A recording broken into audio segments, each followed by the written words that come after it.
ಎಲ್ಲಾ ಹೊರಗುತ್ತಿಗೆ ನೌಕರರು, ಆಂಡ್ರಾಯ್ಡ್ ಹೈಡ್ರೋ ಪವರ್ ಲಿಮಿಟೆಡ್ ಹಾಗೂ ಇನ್ನಿತರ ಖಾಸಗಿ ಸಂಸ್ಥೆಗಳ ಸಿಬ್ಬಂದಿ, ಮೇಲ್ವಿಚಾರಕರು ಮತ್ತು ಸಿಬ್ಬಂದಿ ವರ್ಗ ಇವರಿಗೂ ಹಾಗೂ ಸ್ಥಳೀಯರಿಗೂ ಈ ಕಾರ್ಯಕ್ರಮಕ್ಕೆ ಆತ್ಮೀಯವಾದ ಸ್ವಾಗತವನ್ನು ಕೋರುತ್ತೇನೆ.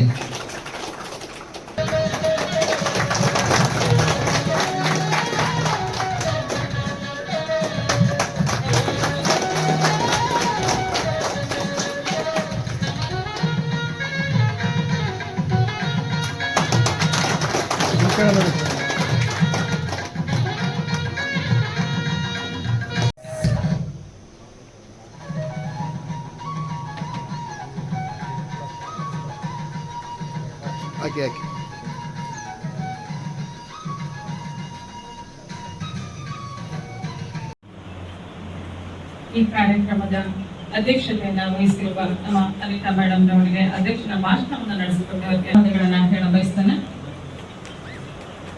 ಈಗ ಕಾರ್ಯಕ್ರಮದ ಕೊನೆಯ ಹಂತಕ್ಕೆ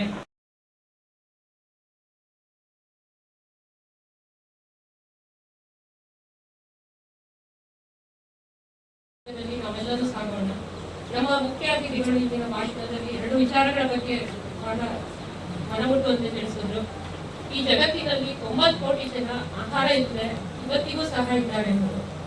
ದಯವಿಟ್ಟು ತಾವೆಲ್ಲರೂ ಆಹಾರವನ್ನು ವೇಸ್ಟ್ ಮಾಡಬೇಡಿ ಅನ್ನೋದನ್ನ ಆ ನಿಟ್ಟಿನಲ್ಲಿ ತಾವೆಲ್ಲರೂ ವಿಚಾರ ಮಾಡಿ ಅಂತ ನಾನು ಹೇಳ್ಕೊಳ್ತೀನಿ. ಮತ್ತೆ ಇನ್ನೊಂದು ವಿಚಾರ, ಪ್ರಕೃತಿಯ ಬಗ್ಗೆ, ಪ್ರಕೃತಿಯ ಸಂರಕ್ಷಣೆ ಬಗ್ಗೆ ಎಲ್ಲರೂ ಗಮನ ಹರಿಸಬೇಕು ಅನ್ನೋದು. ಆ ವಿಚಾರವನ್ನು ನಮ್ಮ ಮುಖ್ಯ ಅತಿಥಿಗಳು ಇಂದಿನ ಕಾರ್ಯಕ್ರಮದಲ್ಲಿ ಹೇಳಿದ್ದಾರೆ. ದಯವಿಟ್ಟು ಎಲ್ಲರೂ ಅದ್ರ ಬಗ್ಗೆ ವಿಚಾರ ಮಾಡಿ ಗಮನ ಕೊಡಿ ಅಂತ ನಾನು ಹೇಳ್ಕೊಳ್ತೀನಿ.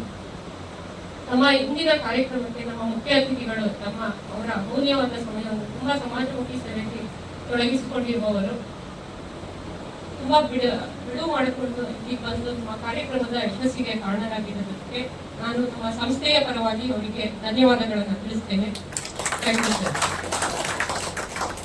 ಹಾಗೂ ಈ ಕಾರ್ಯಕ್ರಮ ಯಶಸ್ವಿಯಾಗಿ ಮೂಡಿ ಬರಲು ಕಾರಣರಾದ ಕೆಪಿಸಿಎಲ್ ಜಗಜ್ಯೋತಿ ಬಸವ ಜಯಂತಿ ಆಚರಣಾ ಸಮಿತಿಯ ಪ್ರತಿಯೊಬ್ಬ ಸದಸ್ಯರಿಗೂ ಸಹ ಈ ಸಂದರ್ಭದಲ್ಲಿ ನಾನು ನನ್ನ ಧನ್ಯವಾದಗಳನ್ನು ತಿಳಿಸ್ತೇನೆ. ನಮಸ್ಕಾರ.